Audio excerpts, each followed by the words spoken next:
Welcome, everyone. My name is Daniela Bleichmar. I am the director of the Levan Institute for the Humanities at USC, where I'm a professor in the Department of Art History and History. And it is my great pleasure to welcome you a little bit late, but with great enthusiasm to a book chat for Christina Dunbar-Hester's new book, Oil Beach: How Toxic Infrastructure Threatens Life in the Ports of Los Angeles and Beyond. Joining us today to discuss Christina's book are Ashley Kars, assistant professor in the Department of Human and Organizational Development at Vanderbilt University, and Deborah Cohen, professor in the Department of Geography and Planning at the University of Toronto.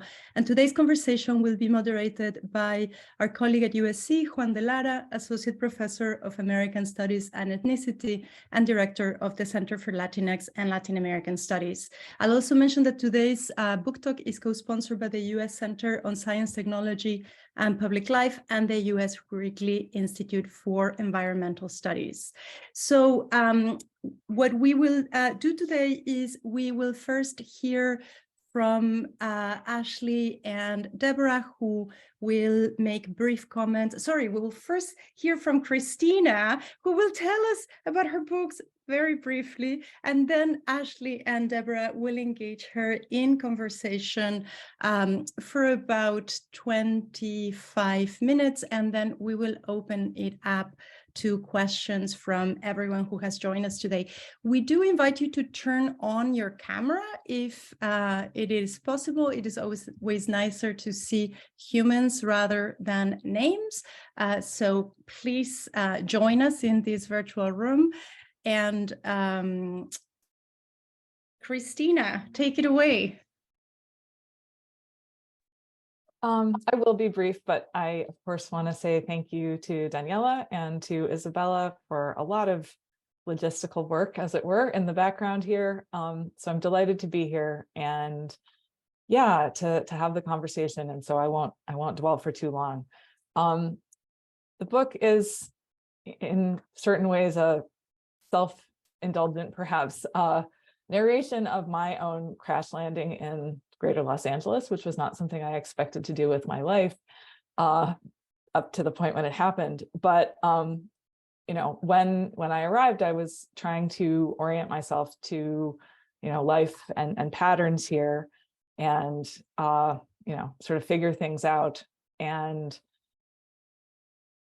even though it wasn't a story that I had commonly encountered too much about, a lot of the things that I was seeing sort of led to the ports and also to petroleum infrastructure, which was all over the landscape, so much so that it was almost you know, naturalized or invisibilized because it was so taken for granted. And of course, one can just see on the landscape, this has all been a relatively thorough and recent transformation of the land and the waterscape to get these infrastructures in place. And at the same time, in spite of fairly, I would argue, thoroughgoing efforts to erase some of the natural and also social history that was here before, there was also, I use this term loosely, but a sort of prehistory that was, you know, peering through all the while. And so this book grew out of, you know, my exploration of those patterns and tensions, you know, in the land, the water, and the, you know, social geography. So for anyone who's read the book or is going to read the book, you know, thank you for coming on this journey with me. And I also really want to sincerely and deeply thank Ashley, Deb, and Juan for being here, because unwittingly, perhaps you were all on this journey with me too. Your work was so important and influential in helping me, you know, understand and make sense of what I was encountering here. And so just really honored to be in the virtual room with these scholars who have been, again, perhaps unwittingly along for the ride too. So thanks. I really look forward to the conversation. Okay, so I think I'm supposed to go next. I want to first just say thank you so much for inviting me to be part of this conversation, and for the kind of invitation into the book too. I feel very much a part of the conversation, as you suggested already before joining you today. When I received the invitation, I was excited just because of the topics, and the cover is very exciting too. It's very energizing. But you know, when I started to read it, I was so delighted that I had said yes instead of what's sometimes easier at a busy time of year, because it is an absolutely beautiful book, and it's such a wonderful read. So before just giving you a question or two, I thought I would just comment a little bit on why I feel the book is just so powerful and such a joyful work to engage. And I think maybe the first thing is just your voice, which is manages like something that's it can be very challenging, which is incredibly accessible, like surprisingly accessible given the topic and given some of the conceptual work you're engaging, given the questions of violence and science, you know, the topics that are not always easily narrated in this really kind of, you invite people in a way that's quite lovely. And I've, of course, loved the engagement with trans-species supply chains. I think that's a really nice formulation, and especially your orientation towards trans-species supply chain justice. I think that's kind of flows through the book in a way that manages to be orienting and organizing, but without a kind of heavy judgment or polemic, which I thought was extraordinary. I love the architecture of the book itself and the organization of chapters, the kind of focus on looking at petroleum supply chains, infrastructure, but through the lens of particular species. I thought that was just absolutely wonderful, and part of what makes the book so beautiful to engage. And the interdisciplinarity is, of course, something that makes it. I think it'll travel widely. So I'm thrilled about all this. I thought maybe to start, I would just ask you a question that is kind of more about the form of the book. I have questions that push a little into some of the conceptual framing, some of the politics that maybe we'll get into later. But one of the themes that runs through the book, both kind of explicitly and in your own engagement, is about visibility. You know, the ways in which conservation movements themselves have historically work to try and make various species visible in different ways, particularly kind of affective visibility, you know, trying to kind of create relations and connections to various species as a way of kind of building care and commitment to protect. As well as in other ways, you know, the kinds of visibilities of the supply chains themselves, which, as you know, we know is something very complicated in terms of what we see and what we don't, and what's maybe above the surface and below, the way you move across land and water and so forth. But I also, one of the other striking things about the book is that the images, which are, you know, there's a lot of them for a book of this kind, and they're really lovely to engage along the way. So I wondered if you wanted to just say something about your own choices around making visible and the imagery in the book, and how that connects to some of the kind of histories and politics and geographies that you're engaging in the work. Thank you. And thank you for your kind words. Yeah, the choices about, I mean, of course, you always have to leave things out, and this wound up actually being a kind of slimmer book. And that was partly driven, in fact, by the choice to include images. And so, you know, some of what happens analytically, or I mean, a lot of what happens analytically in this book is following things that have been, you know, visibilized by both, but basically scientific and conservation science that's been sort of mobilized in a public fashion, right? And so that, at least for the wildlife species, you know, led to certain things being included and other things being left out. And actually, that's something I am kind of ambivalent about in certain ways, because there would be other ways to tell this story with, you know, creatures that were less charismatic,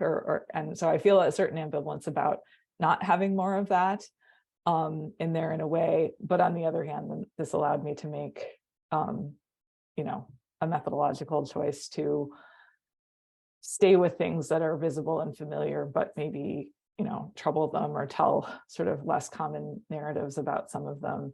And that's also why I chose to include, a food commodity alongside wildlife, again, to kind of maybe mix up some of the categories a little bit. So I hope that worked. But, of course, I'm aware that certain kinds of, other stories and other ecological relations do get invisibilized or submerged too. And so, in fact, now that this project's complete, I'm staying with some of the threads that don't come through in this. So I don't know where that'll go next. But I'm glad it sounds like it hung together for you. That's really nice to hear. Christina, I'm wondering, for those people who have not read the book, if you could just quickly go over the different ways that you used flora and fauna to make these relationships more visible, just to summarize quickly.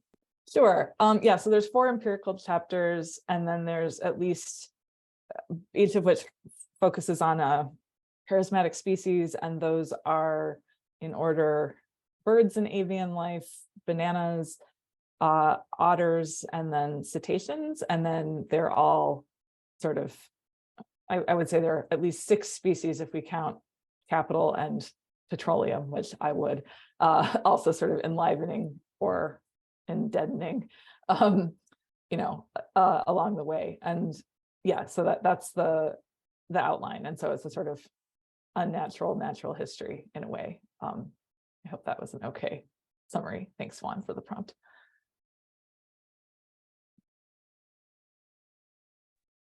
Deb, do you want to keep going? Sure. Yeah, I can keep going. I wasn't sure if we were going back and forth. So yeah, I have a bunch of questions because I like I said, I really enjoyed the work. I mean, maybe on a question of what, I'm just thinking where to move. So it's kind of jumping to, in a sense, the end, but it's a question that kind of organizes the book. So maybe it's will be interesting to folks who haven't read the book as well. And I'm thinking about kind of where you take the book around this question of infrastructural vitalism and your engagements and investments in what you call transspecies supply chain justice, right? And thank you, Ashley. That's really helpful. I have it here too, but I like having the prompts. I feel like someone should be putting up some of those pictures of the boobies and the bananas and all that. So I guess my question was, because I think you're and it's fine, because like you said, you're continuing to work on these questions, and I imagine you'll have more to say down the road. But there's a kind of ambivalence or agnosticism in the end around what's possible. And I have a number of questions around where you take it and what is made visible and what's not in the work. I love what's made visible. I guess I maybe to just summarize a big question I had was whether you actually feel that maybe an infrastructural vitalism, as you describe it, that's, could be made in the language that Winona LaDuke and I use, elementary. What are the possibilities for these kinds of transformative infrastructures, and where in your actual case sites, where in this region, where in this port complex, where in this shoreline, where are maybe some concrete examples, because it's so powerful in terms of engaging some of the impacted species and some of the ways in which supply chains and supply chain management and petroleum companies and even the city planners are thinking these issues through.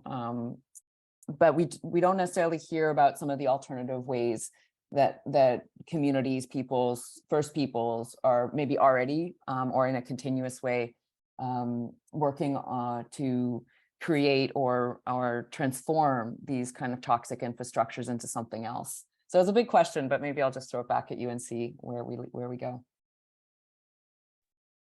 Thanks. Yeah, it is big, and I'll try to say a couple of more bite-sized things. But first of all, I absolutely love your elementary infrastructure, and I have told so many people about that article, and everyone has been really excited about it. So it is wending its way along, but it was really helpful for me. I mean, part of what's so, in a way, difficult here is the totality, the structure feels, and this, infrastructure across the land, it feels very totalizing at times. And I mean, I think one of the things, before even getting to like elementary infrastructure or more sort of provisioning and flourishing, some of it just has to be refusal and like stopping some of the harm. And, hopefully in, a dialogic and democratic way. But that's, one of the interventions I hope to make is actually to see this as a place with a history, that was built over time and processually, but like by certain actors, and we can sort of name them and point them out, and it doesn't have to be, mystified and completely out of touch or out of, sort of the hands of people who are living with it, involuntarily, in ways that Juan's work speaks to really well. So I think one is stopping, two is thinking about sort of what's already here. Another, just there's so much poisoning going on, just stopping the poisoning. And we're having these revelations, like the LA Times and I think UC Santa Barbara and maybe Scripps have been revealing all of this dumping of DDT off the California coast. I think the reckoning with how thoroughly the environment has been poisoned is, where we live has been poisoned is one thing to do. And then, I don't honestly even know how you undo that, but to recognize it and account for it is a beginning. And then, to work on refusing in consultation. I realize that's still sort of abstract, but, actually even enforcing some of the rules that California already has, we're out of compliance. We make these, not we personally, but state of exceptions are granted all the time, right? What would it take to actually end that? Is something I'm sort of profoundly wrestling with all the time. So, thanks. Ashley, do you want to ask your first question? Sure, I'll jump in. I don't know how many people, I wrote a few comments not knowing how many people would have read the book before coming to this. So I'm going to maybe summarize a few things that are in the book. So first of all, if you Google the history of a port near you, you will see a book like this. This is the history of the Savannah district of the U.S. Army Corps of Engineers, where I'm working. And, thick port histories like this, if you look at the tables of contents of them, they're often remarkably similar in the story that they tell about the port, right? There's a kind of a procession of development of different types of ships, different types of technologies, different types of commodities that are moving through the port, which connect it out to maritime worlds and to other places.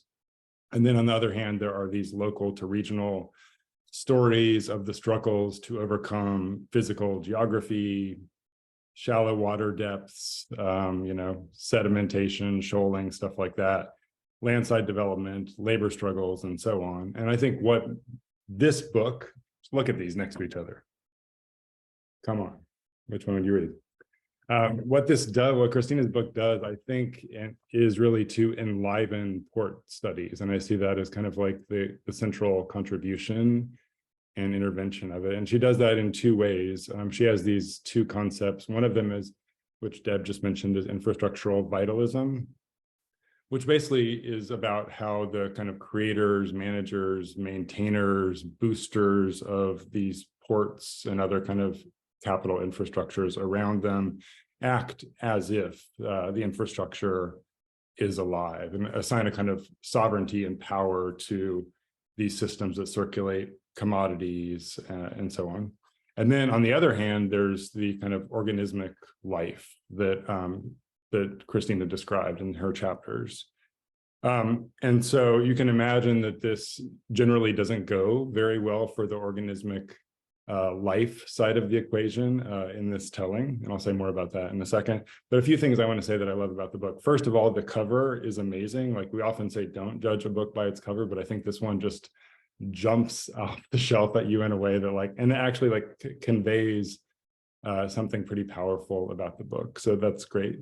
I also love that it gives us, as opposed to like a standard port study or port history, it gives us this very oblique view of the port. So in the telling of these chapters, the port is never quite in the frame. It's always just at the edge of the frame, or it's popping up in these unexpected ways, these kind of second order effects of shipping, right? Like underwater pollution, wildlife management. Many of the topics of the book are trying to manage these second order consequences of the port that exists.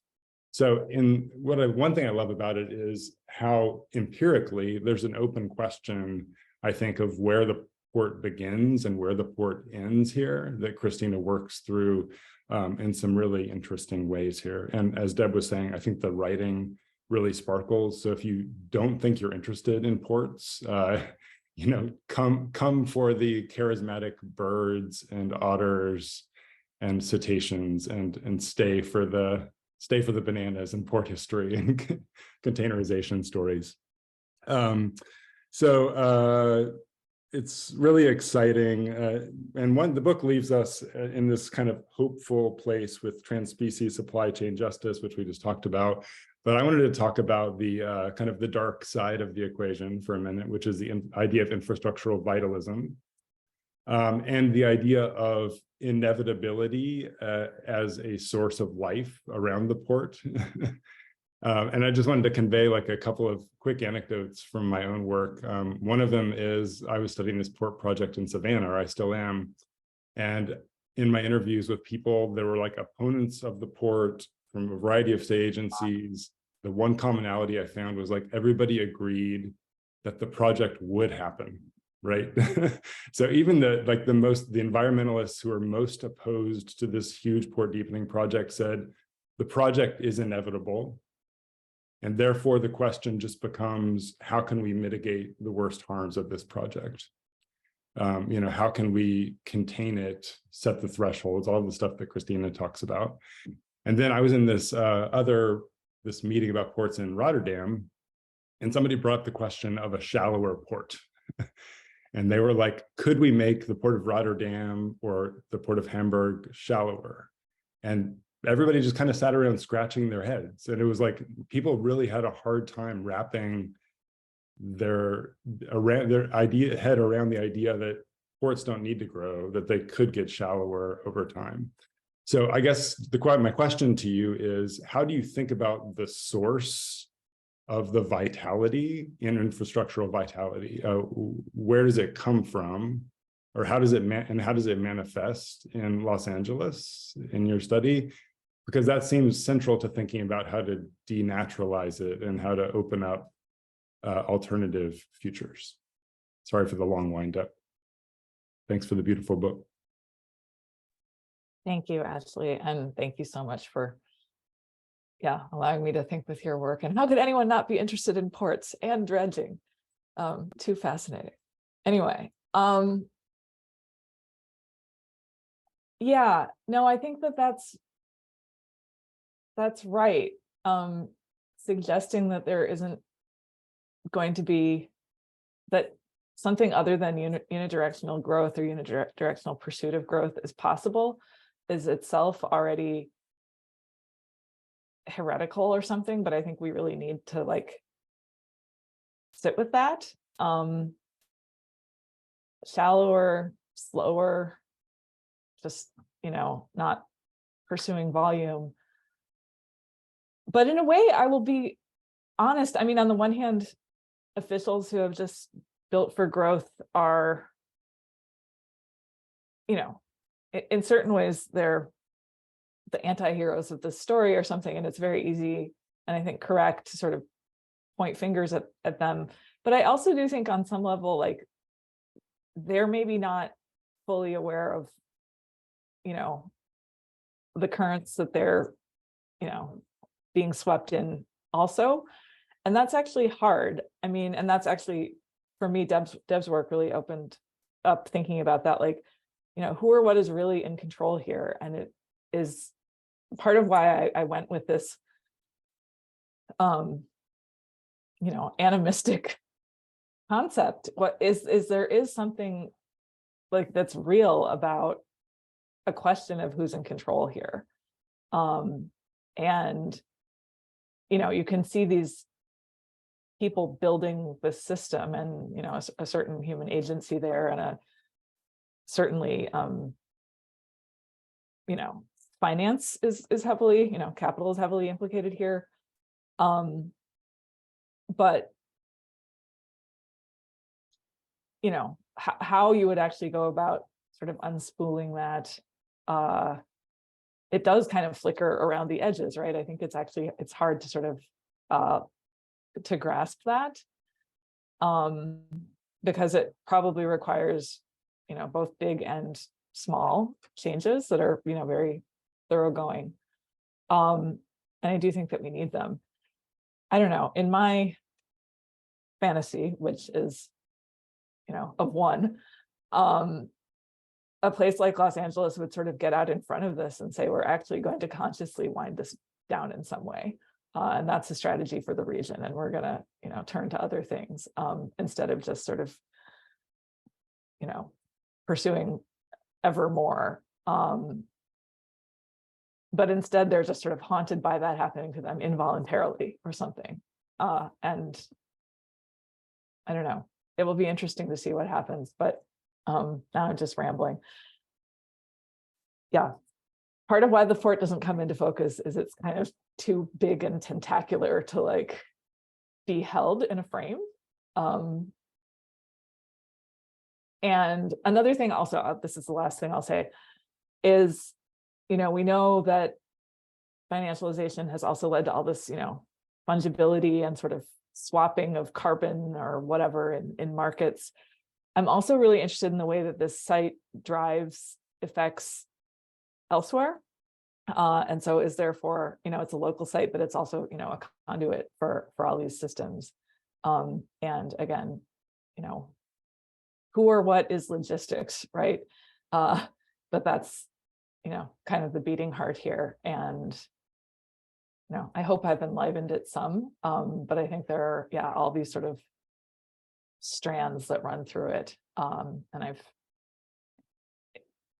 even how to govern it actually is just, complicated. Now I will quit babbling and stop. Thank you. Should I ask one more one or? Sure, yes, please. Okay, so I have a few different ones here, but I'm going to go to non-charismatic species. So you, in the book, those of you who haven't read it, and so Christina just explained, it's largely organized around 3 charismatic species and bananas, which I guess are a charismatic species. And so, and Christina provides a pretty good rationale in the book. Look at that, that's charisma. So Christina provides a pretty good rationale in the book for like why it's good to think with charismatic species, and because of the media accounts of them, they give readers, I agree with this, like kind of a handhold in a slippery terrain, something that's interesting and grabs their attention. But I was thinking a little bit about how a different set of species might change the story here, if we looked at them. So we have largely like this, we have the vitalism over here, we have the organismic life over here, we have an arrow of violence that's kind of going largely from one to another, and management. But I was thinking about, so I did some Googling, and I found out that there is an invasive algae in the port of Los Angeles. Are you familiar with it? The Caulerpa taxifolia? Well, anyway, there are periodic algae blooms that are associated with the port. And of course, there is a long history of ecological invasion that's associated with global shipping, right? So there are a number of species that flourish not in spite of the port, or through management and care that are paid for by the port or BP Petroleum, but actually through the conduits of global logistics and shipping. So I was just wondering if any other species ended up on the cutting room floor in this story, and if any of them were less charismatic or invasive, or how you think about those kind of questions of different types of natures that might have shown up in this story. Definitely. I didn't know the name of that species of algae, I don't think offhand, but I know that there are algae blooms, and some of that's a consequence of heating, and some of that's also a consequence of, introduced things. And,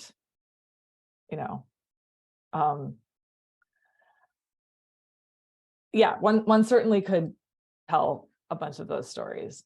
Certainly something that seems like it's, or not a single thing, but sea urchins are flourishing and eating, kelp anchoring systems, which has led to the identification of otters as marine, ecosystem saviors, aka keystone species.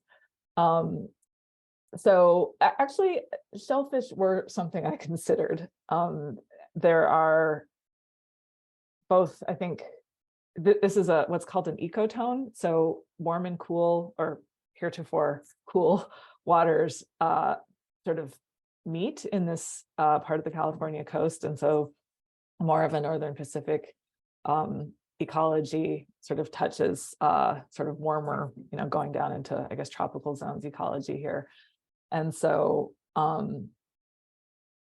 endangered, I believe, red abalone are something that's being reintroduced. And there's efforts to do maybe aquaculture, and some of that is informed by, traditional ecological knowledges and indigenous knowledge.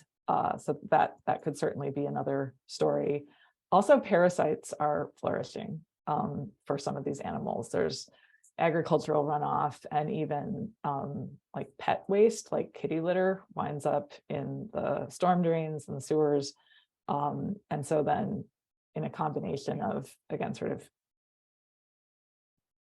physiological stress brought about by probably like heating and shifts in food sources and stuff, it's leaving some of the animals more vulnerable to diseases. And even with the algae bloom, there's like some kind of algae that creates a byproduct that's, I'm getting the name wrong, dimoic acid or something, that winds up in shellfish, and it doesn't harm the shellfish, but then like the animals that eat shellfish will eat it and then like get sick. It's like a neurotoxin for some of them.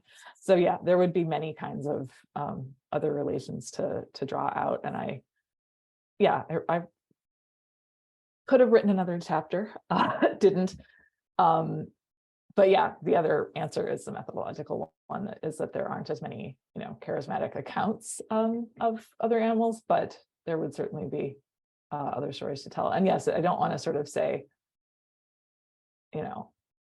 because certain kinds of life are maybe doing fine. Seagulls also seem to be doing fine. So, and I know you've got sturgeon in your own work, so we can have a charismatic versus non-charismatic species dialogue. So, thanks. So we have a few more minutes to ask that either Ashley or Deb, if you have other things you want to ask, and then we're going to turn it over to some questions and answers from the audience. Ashley, did you want to? I mean, I have lots of questions, but if you have more. Go ahead. Okay. Well, I think there's actually a lot of, maybe that's not a surprise, because the book really does kind of point us to a lot of very exciting questions and problems, but there's a lot of overlap in the questions that Ashley's raising and that I have here as well. Maybe I'll just mention, because we won't have time to get to all my questions, but one of the areas that I had a lot of questions about was maybe dealing with something related to probably my favorite chapter title, which also, all the chapter titles are also very beautiful, but you have a chapter number 4 called Aquanullius, which is really interesting. In fact, it's, in indigenous cosmologies and philosophies here, where I am on Treaty 13 territory, which is primarily Anishinaabe and Haudenosaunee territory. Water and land are not necessarily differentiated in terms of sovereignties and jurisdictions. So it's a really interesting kind of question to think about the coloniality of water in this way. And I really appreciated that. And it also kind of raises questions for me around commodification, which is a central theme in the work. I'm going to just kind of hold that question and ask you to just maybe consider it later. The relationship between propertization and commodification. It's something I've actually been thinking about quite a lot lately in relation to other kinds of species questions, namely like especially around livestock and kind of quote unquote wildlife. So like how does the status of the animal or commodity relate to the kind of land politics in question? And I mean, I think those are really fascinating threads through the book that we could talk about for probably several hours unto themselves. But I'm gonna maybe just turn us to a question that's related, but just different. And that's, again, kind of where you end up towards the end of the book, around scale and how we conceptualize. I think Ashley was already sort of raising some of these questions, but again, a little bit of I mean, healthy and welcome, but also intriguing ambivalence around the problem here, right? And you at some point say at scale, it's not necessarily globalization, and you engage the Zapatistas around alternative ways of engaging, imagining, and building a kind of global world. And I appreciated that you were complicating scale, because I was actually just in a conversation with Jetin Dua about distance, and distance is not inherently a problem, right? And distance trade in particular has lots of pre-colonial or non-colonial forms. But then I was trying to think about what the scale issue was for you, and I would love to just hear you say a little bit more, because scale was maybe more about volume, speed, but I don't find a very any one precise place where we know.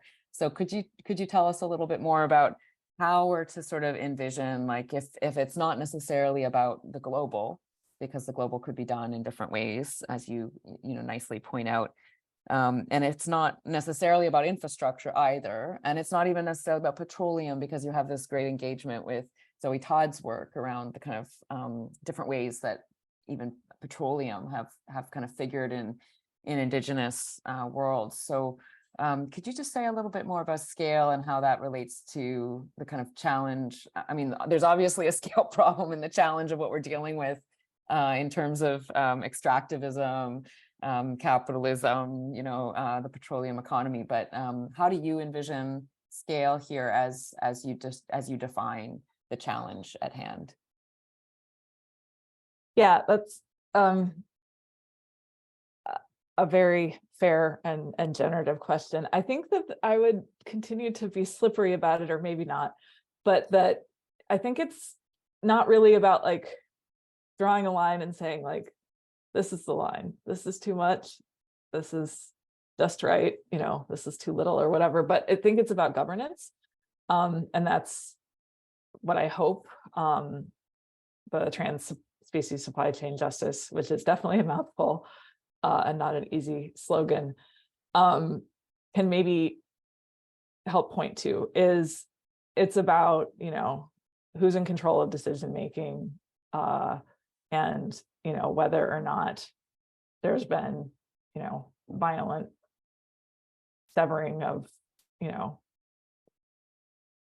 things from, people and the processes that, generated them. And so I don't mean to sort of, naively tout,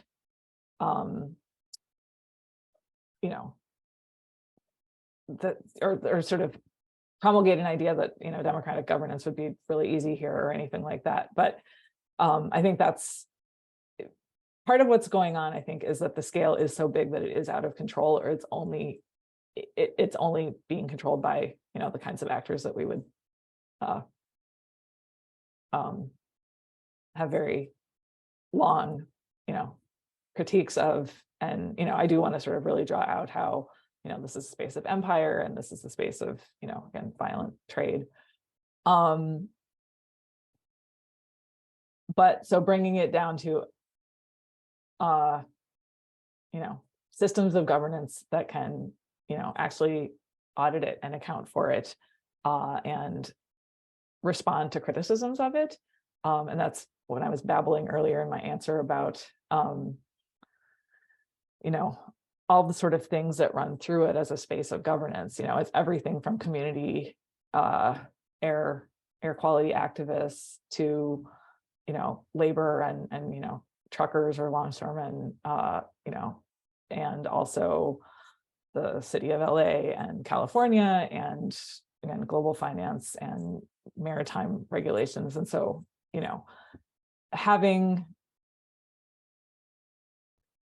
to me, the scale answer just comes down to like governance and approachability and sort of accountability, which again, may not answer the question, but that's where I would sort of point us to, I think, to try to answer it.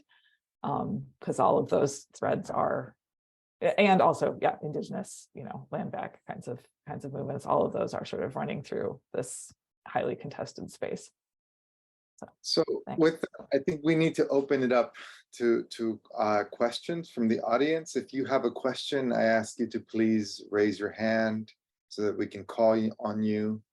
And then if you have a question, if you could come on camera or at least open up your mic and ask the question so that either Ashley or Deb or Christina can answer it. Does anyone have any questions?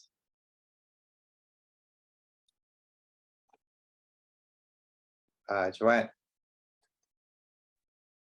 Hi everybody. Hi Juan. Hi Christina. Hi Ashley, who I've never met, but I work on the Panama Canal, so I've of course read your work so much.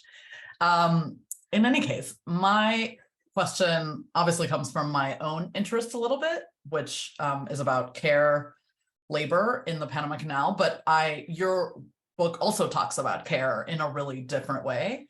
And I was wondering if you could kind of walk us a little bit through that and tell us how your work helps us rethink care and how like a care approach might help us rethink about these spaces. Thank you. Thanks for the question. Yeah, so I have been privy to conversations that how like feminist STS has written about care is not wholly clashing with, but like the sociology literature, anyway, not fully harmonized. And I'm not doing a ton with care here. Part of it is actually generated by an artifact, which is the Oiled Bird Care Center, which is in San Pedro. And that picture, which I think I snapped maybe even before I was like consciously figuring it into the book or anything. One of the, I find care rather slippery as an analytic, but one of the things that I think is really valuable to remember, and various folks in STS, Michelle Murphy and Erin Martin's co-authored work, reminding us that sort of care isn't an innocent project. And care can be, also violent or, excuses for violence, running under the guise of care. And so it's not an innocent project. And again, it's very like on display in that site because it's bird care that's paid for by petroleum industry, right? So it's just a little bit of cost of doing business mitigation. And yet there is, I'm, hoping to mobilize care somewhat in drawing in readers and, knowing that people do care for, these creatures in these places. And there was something Deb said early on about sort of affective visibility, right? So I'm also engaging in a project of mobilizing care. But yeah, for me, it's not a central analytic. It's maybe too malleable, but is useful to, again, sort of visualize and think about what it's doing, both, for actors and for analysts, I think. And, certainly acknowledging that we can care about, or, even ambivalently can be invested in, the sites of our research in caring ways is again, useful and something I would stand by. So thanks for that question. Okay, we have one more question, Christine. Yes, thank you so much, Christina, and all the comments that you are receiving. It sounds like a wonderful book, which I'm looking forward to read. From my Latin American perspective, I have a question about comparative histories. In your title, you have beyond. Is that meant geographically as well? I mean, in how far would a comparative analysis actually shed more light on what you're doing in Los Angeles? And then the other thing that I would like to comment is there is this Albert Hirschman linkage model to analyze situations like the ones you are analyzing. And then you have production, you have distribution, you have consumption, and you have the fiscal linkage. So, and that would cover most of the topics that you seemingly address, and that was commented on by your commentators, no? So I was wondering in how far this model would actually help you organize in somehow more critical way, and also asking about the capital interests that are behind shipbuilding, for instance, no, and the construction of ports, and also what you keep reiterating, which is the decision-making process and how that comes about, no, and who is in command of all those decisions. And then, of course, the remedy to it, no, and how it is being handled in a comparative way on a worldwide scale. I have been in the Panama region, no, I have observed the expansion of the Panama Canal, a Panama Canal in which I could swim and jump off the ship in the late 50s, but this is no longer possible, no? I mean, this is a massive expansion, no, of the waterways, but also the contamination that is concomitant to it. So I was wondering in how far the case of Rio de Janeiro, for instance, or Veracruz, no, in an earlier period in Mexico, is a kind of valuable comparative analysis, both historically and also in terms of geography. Thank you so much for your research, Christine. Thank you. It's a great question. And I guess I wouldn't even, I won't go too far out on a limb with saying that this, I haven't done a comparative study of ports, and I won't. So this is a placeful study of LA, and the oil is important, and the fact that this is not like a historical seaport, it's new in relative terms, whereas some, have existed for, centuries or maybe even millennia. So I think it would be interesting and illuminating to do that work, but I have not done that in this work. To your second question, questions about the Panama Canal should be directed to Ashley, for the record. But I think you're right that I've tried to use supply chain as unit of analysis and sort of lens of analysis in this work. And it's not, it encompasses and includes, production and distribution and things, but it's also something that I think is crucial is handing off. And the fact that, things move along in often very opaque ways. And Miriam Posner is a scholar at UCLA whose work has, even looking at the actual sort of data streams about supply chains, it's very, very opaque, even if you're trying to, figure out the origins or sources of things. So in a way that maybe the analysis might be different if you were looking at, yes, production, but that's part of what the beyond is meant to invoke, is, again, this is a site that things traverse through, it's an entrepot as much as it's not it's a destination, it's an origin, but it's also a space for moving things through.